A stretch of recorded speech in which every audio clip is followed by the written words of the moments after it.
What's up guys, this is Chris here, and today we're going to be talking about some of my favorite guns. Today we're going to be going over 5 guns that I would pick if I could only have 5, or specifically semi-automatic pistols. It was difficult to limit it to this list because I have a lot of favorites, and a lot of them had to be weeded out systematically, and it made me feel pretty bad. So if any of you are surprised that you don't see an entry on this list, don't be, because it was really difficult to come to just 5. That being said, there'll be a couple honorable mentions. I do want to specify that this list is the 5 guns I would choose for 5 very specific reasons, and it might not be the 5 you would choose. It's also not going to be a budget-friendly list, and I want to specify that because obviously if I can only pick 5 of my handguns, I'm going to pick the 5 best at the job, and that won't be price-oriented. So I want to mention that as well. And lastly, I want to mention my Patreon supporters. Thank you guys very much. Because of you guys, we have a lot of cool guns and ammo on the channel. If you want to support the video, that's the best way to do it. Also, there's a link in the description for a local shelter named Iowa. It's the YSS. Those kids could use your help, so please get down in the description and donate to those kids. And obviously, the link to Patreon is in that description as well. And finally, I want to mention my Twitter, or my X, @HonestOutlaw_. Go over there and check out some exclusive deals and content, stuff like that. Now, I picked these 5 guns based on a couple things. 1, reliability, accuracy, durability, all that stuff. 2, how good it is at its specific job. And then 3, how much do I like using it? So those are basically why I went with these particular guns, and why you might not see a lot of do-it-all guns on this list. And that's because I picked guns very specific for the activities that I like to do in my personal life. So with that being said, let's get right into it with the Shadow 2. Now, the Shadow 2 is something that will not surprise a lot of you because I shoot it on the channel all the time and talk about it all the time, and well, I'm just never not talking about it. So sorry about that in advance, but if I can only have 5 guns, this would definitely be on the list. And the reason for that is it's the most reliable competition gun that I possess. It's also the gun that I've shot the most in my life, and it's also the gun I've competed with the most. So I've shot bullseye competitions with this gun, and I have done very well. I've shot USPSA, I've shot all kinds of different competitions with this gun over the years, but mostly USPSA carry optics, and I love the gun for it. This one's set up specifically for carry optics. It has my lock grips on it, it has the full dust cover, and then it has a slide done by Primary Machine, which lightens up the slide even more and eliminates the iron sights because I don't need them. I'm running a 2.5 MOA SRO on there. I like the 2.5 or the 5. It doesn't make me any difference, whichever one is available when I get there. I just like the SRO, and it gives me the circular dot with a fine aiming point, and I like that. The Shadow 2 in and of itself is an extremely reliable, extremely durable platform, capable of going 10 or even 20,000 rounds with minimal cleaning and minimal lube, which is really nice because I'm not a guy who takes good care of my guns by comparison to a lot of people. It's not like I'm a collector. I don't put it up on the wall. They get shot, they get abused, they get lubed and cleaned when they have to, and then they get shot again. That is just the sad life of a gun at the Honest Outlaw house. So the CZ has been treated no differently. Now, the really low internal slide rails add to the low mass up top, and then the entire gun was basically designed for low recoil. As you can see, the huge dust cover below that and all the weights in the frame. It's a 46-ounce gun with a very light slide, so everything's at the bottom, keeping the recoil and that muzzle flip down. On top of that, this is a CZ custom, so we have a very, very light double action. It's a double single action gun, and as you can see here, super light, super smooth double action, and in carry optics that's important because I have to fire my first shot double action. And then after that, the gun cycles, and you have a 1911 style single action trigger that is astounding, and it is really, really good and really, really fast, allowing you to get super quick follow-up shots, super great accuracy, super great reliability. Not a lot to hate. Add to the fact that it's one of the cheaper guns that you can get for competition. I know it's a little bit pricey at about $1,000 to $1,200, but that is super affordable for what you get out of the gun. I mean, this gun is just a hair below a custom 2011 that comes out at like $7,000 to $8,000. I have outshot many, many people using custom 2011s with that gun, and I can't stress enough how awesome it is. Now, at number 4 is going to be a gun that might surprise you because I've never done a review of it, but it is the Vorton Scorpion. This is a semi-automatic 22 pistol, kind of designed after the 1911, made by Vorton, which is a custom shop here in Iowa, so I'm obviously partial to them, but they also happen to make some of the most accurate 22s in the world. I have one of their rifles, which you guys are seeing a little bit, and I've had this for a long time. I've actually won 3 consecutive 3 years running bullseye competitions with this Scorpion. Now, this isn't even the most expensive gun that they offer. This comes out around $1,000 too. They actually have a couple other variants that are better, like the Black Mamba that I've never experienced, because this one's just been good enough for me. I've shot 4-inch plates at 40 yards with this, easy. I've done like 9 out of 10. I've shot 6-inch plates at 100 yards with this gun, and that's using stock CCI ammunition. Super impressive, super reliable. I put a suppressor on this, and I've shot rodents with it, and it's very, very accurate, very quiet, and it even runs reliable with subsonic and a suppressor. Really cool. Interesting action, interesting safety. You're gonna have to get used to that. Safety's back here, magazine release, and then the slide lock. And this is how you cock the gun right here. You pull back on that, and it's ready to go. You can see that trigger is absolutely bafflingly insane. Look at that. That's so crazy. That's as good or better than my Atlas Gunworks guns, and it's on a 22. I have an SRO on this as well because I like having the same optic on a bunch of different guns. That way it feels like home right when I'm aiming. Absolutely exceptional gun. Optics rail up top, adjustable high def sights, threaded barrel, murderous trigger, and then comes with the Hogue grip and a 10-round magazine. Definitely worth the money. And number 3, my carry gun, my Shield Plus from Smith & Wesson. This is actually the Performance Center edition. I have 2 of these now, and I freaking love them. They come ported out of the factory. They're a 3-inch striker-fired polymer frame pistol with an unbelievable trigger. The Performance Centers have a little better texture, and then I'm rocking some Ameriglow sights on this bad boy. Very, very light, very compact gun, like 20 ounces with a 3-inch barrel, but you can shoot it as fast as a custom 2011, which is crazy, or at least I can. I love the recoil and pulse on this. I love the accuracy. You can hit it 100 yards with this, and it's stupid reliable. Very cheap too for what you get, around $600 for the Performance Edition, around I think $650 maybe, and then around $500 for the stock edition. So not incredibly expensive, but incredibly durable, reliable, and accurate. And it's it's probably the best carry gun I've ever had. Like, out of all the carry guns I've ever tried in all of my rotation, I currently like this one the best, so obviously this is why I would choose it. I have a competition gun at number 5, I have a rodent disposal / competition gun at number 4, and I have my carry gun at number 3, because they all serve the purposes that I like to use the best. So is there better carry guns for other people? Certainly. Is the C2 going to be a faster, more accurate gun? The Staccato? Absolutely.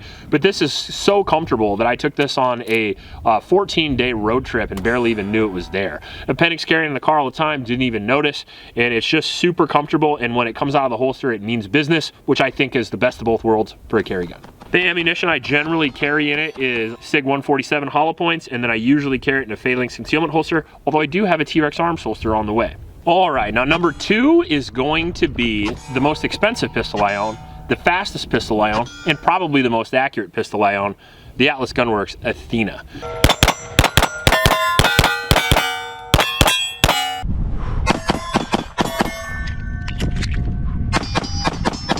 This gun is really unique. I have sort of a one-of-a-kind, which is kind of cool, and I also have it tricked out exactly the way I like. So this is a single action only, technically double stack 1911, but it's a 2011 pistol. It has steel slide, steel frame, and then an aluminum grip on it from Atlas Gunworks. This is the V2, and this has all the bells and whistles. This has extended 45-degree safety to keep your hand up, skeletonized hammer, 1.5-pound trigger, mag well, and it has the grip panels on either side with the most aggressive texture. And then also we are rocking a twin cut here for porting, and that allows the porting to go out sideways, don't get in front of my face, but it keeps the muzzle down. Now, having a ported 9mm with a 4.6-inch slide with a fast slide reciprocation is incredible. I mean, it literally stays completely flat. You feel almost no recoil, and it is, oh my God, so much fun to do mag dumps with this gun, because it's no recoil at all, super fast trigger, everything makes you feel like a rock star. This is one of those guns that damn near shoot themselves. I mean, it is really set up for success, and it is hard to shoot these poorly. 4.6-inch slide is an interesting choice that Atlas Gunworks went with, because the traditional slide is 5 inches, and that works pretty well with a 45, but in my experience, the 4.6-inch slide reciprocates a little bit faster because it has less weight than the traditional 5-inch 45, and I just think it's a better weight in size for the 9mm. The Shadow 2 is a little shorter as well, like 4.8. And then if you shoot like a Commander 1911 9mm versus a full size, you kind of understand what I mean. A slow, sluggish impulse versus a quick one. But if you get used to the quick one, it seems just faster. I don't know if it is, but it seems so. Now, the 45-degree safety and the grip is really interesting because this is kind of the only game in town as far as this goes. Put your hand up above there, allows a lot more space for my support hand, which is really nice, and allows a recoil control device for me to sink down on it. Has an ambi safety as well, and then on top of that we have a pick rail because I do put lights on it, and then I have an extra long pad there, a straight pad for my long ass finger, which is the only gun that I own that fits my finger perfectly. And man, do I love that. And it does aid in accuracy. I did mention that I've won 3 consecutive bullseye competitions with the Vorton. Well, that was in rimfire class, and I won 3 in centerfire too with this guy. This one's also going to be my limited optics gun, although I haven't been able to test that yet because I did rupture my eardrum. And I wanted to let you guys know that it is getting better. A lot of questions in the comments, and I appreciate the love. It's getting a little bit better. I haven't done too many updates yet because I've been going through sound therapy, and I've been trying to work my way up to being able to do like rifles and stuff like that again. Although we're not quite there yet, so there's going to be suppressed rifles and then unsuppressed handguns, at least for the foreseeable future. There'll be a lot of 1911 stuff and 2011 stuff in the future because now that my ear's healed, I'm gonna be shooting a lot of my favorite guns over again. Now, the only thing to not like on the Atlas Gunworks is the price tag, and the price tag is extreme. It is about $6,000 to $7,000 kitted out the way this gun is. Add $500 for the SRO, and you have an enormously expensive gun, one of the most expensive guns you can buy. The upside is probably the only gun you're gonna need. The tactical guys that hate on the competition guns are so funny, because why would you want a super fast, super accurate, super reliable gun as your home defense gun? That's just crazy. With that being said, I do want to mention 2 honorable mentions. Now, the first one is going to be another Atlas Gunworks. I didn't want to put 2 on the list, but this is actually the Ares. I know it's missing a dot, sorry about that. It is the 4.25 version of this. It is everything this is, but lighter and smaller with an aluminum frame. It is essentially like my carry gun version of my competition gun. And I actually worked with Atlas to make this gun. I tested this gun. It means a lot to me personally because I've always wanted to do that, and that's super cool. And it also happens to have all the exact features that I wanted because I chose them. So very cool gun, but just as expensive. And the last honorable mention is my CZP-07, which certainly would have been number 6 if I could choose 6, but I couldn't, so here we are. This is my winter carry gun. I still carry this. I love it. All the same perks of the CZ Shadow 2, but in a polymer configuration. It's just like the Ares. It's just a lightweight, smaller version of my competition gun. Now, I know they make the CZ Shadow 2 compact, but I don't have 10,000 rounds for that, and I do this, so I trust this. Now, let's get into number 1. And number 1 was not that difficult to choose, and I'll explain why. So over the course of the last 4 months with my ear messed up, I was only able to shoot suppressed handguns.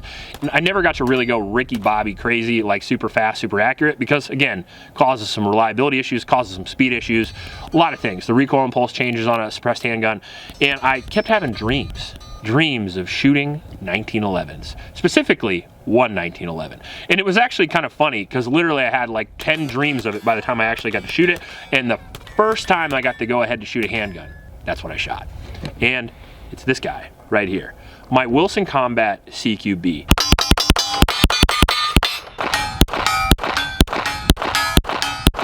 Now, when I was a kid, the first handgun I got to shoot was a 1911 with my dad, and I've always loved them. I grew up watching Saving Private Ryan, Black Hawk Down. Every single movie that you see that's an action movie or a war movie has a 1911 in it. It's one of the most iconic pistols in history. It has the longest service record of any handgun. It looks beautiful, and it just says America. And I pride myself at being an American. I live in the Midwest after all, and the 1911 has and always will be my favorite handgun. The Wesson Combat CQB is my favorite 1911. And the reason for that is it's partly reliability, partly accuracy. We'll get into that in a second. But a lot of it is that when I was up and coming YouTuber, I sold a whole bunch of guns, and I finally bought my first expensive handgun. And I actually got a decent deal on it because it was used, but I got this Wesson Combat CQB. Out of all the guns in the world, I chose a $2,500 1911. Now, are 1911s obsolete? No, but a lot of people think they are. But the 10-round magazine can be an issue. 1911s are in 9mm 10 rounds, and this is a 9mm 1911. 5-inch slide's not quite as quick. Doesn't have a light rail. It doesn't have an optics cut. It just has these old iron sights. It has the bushing barrel, and it just has the 10-round magazines. But for whatever reason, when I put this gun in my hands, it feels like home. It reminds me of my dad, and to be honest with you, my dad passed away almost 4 years ago now, and every time I shoot a 1911, kind of reminds me of hanging out with him. So I gotta tell you that without a doubt, if I can only pick one handgun, it would be this one, so it has to be number 1 on my list. Now add to the fact that Wilson Combat also shoots 2 inches at 50 yards, and I can shoot 6-inch plates at 100 yards with it. I can mag dump with it as fast as you can imagine. The very light and crisp custom single action trigger is absolutely amazing. Reloads are quick because we got that mag well. Some of the features I really like about it, it has some really interesting sort of high power cuts on it. It has the classic, not GI look, but the classic look with no serrations on the front. We also have a bushing barrel, but we do have an inverted crown on the barrel, which looks super cool. And it obviously has the extended memory pad, 25 lines per inch checkering, and then my Wilson Combat G10 grips. I love this gun, and that's why it's number 1. Let me know in the comment section below what your 5 is. It would be interesting to see what 5 guns you guys would keep from your collection. And honestly, you can throw a fantasy one in there as well. If I could pick one gun that isn't here, it'd probably be... Is it the MP7? It was. It would probably be the HK MP7, but since I can't, here we are. If you like this video, please like and subscribe. Please support your Oklahoma shelters, and remember to recycle. I'll check you later.